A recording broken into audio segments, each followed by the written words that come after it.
White house में Israeli PM Netanyahu की मेजबानी करते हुए अमेरिकी राष्ट्रपति डोनाल्ड ट्रंप ने गाजा से फिलिस्तीनियों को विस्थापित करने के अपने प्रस्ताव को दोहराया।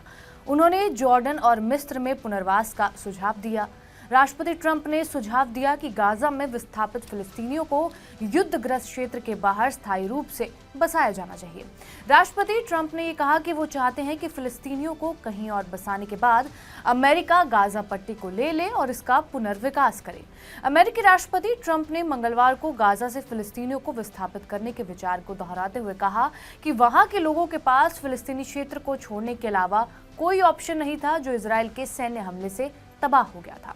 अमेरिकी राष्ट्रपति ने यह टिप्पणी तब की जब उन्होंने व्हाइट हाउस में इजरायली पीएम बेंजामिन नेतन्याहू के साथ बातचीत की। उन्होंने फिलिस्तीनी क्षेत्र को विध्वंस स्थल कहा और युद्धग्रस्त इलाके से लोगों को स्थायी रूप से पुनर्स्थापित करने के लिए एक समझौते की इच्छा भी जताई। उन्होंने कहा, मुझे नहीं लगता कि लोगों को गाजा वापस जाना चाहिए। आप अभी गाजा में नहीं रह सकते। मुझे लगता है कि हमें किसी और स्थान की जरूरत है। ये एक ऐसा स्थान होना चाहिए जो लोगों को खुश करने वाला हो। ट्रंप की टिप्पणियां तब आई जब शीर्ष सलाहकारों ने बताया कि युद्धग्रस्त क्षेत्र के पुनर्निर्माण के लिए कम से कम 3 से 5 साल की समय सीमा तय की गई है।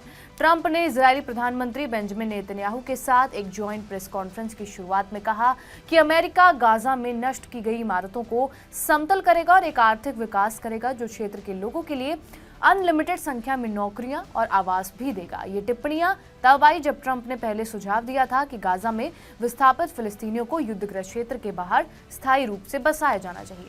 वहीं इजरायल के प्रधानमंत्री नेतन्याहू ने कहा कि मैं सम्मानित महसूस कर रहा हूं कि आपने यानी कि ट्रंप मुझे अपने दूसरे कार्यकाल में व्हाइट हाउस का दौरा करने वाले पहला विदेशी नेता बनने के लिए आमंत्रित कर चुके हैं। ये यहूदियों के लिए आपकी दोस्ती और समर्थन का एक प्रमाण है।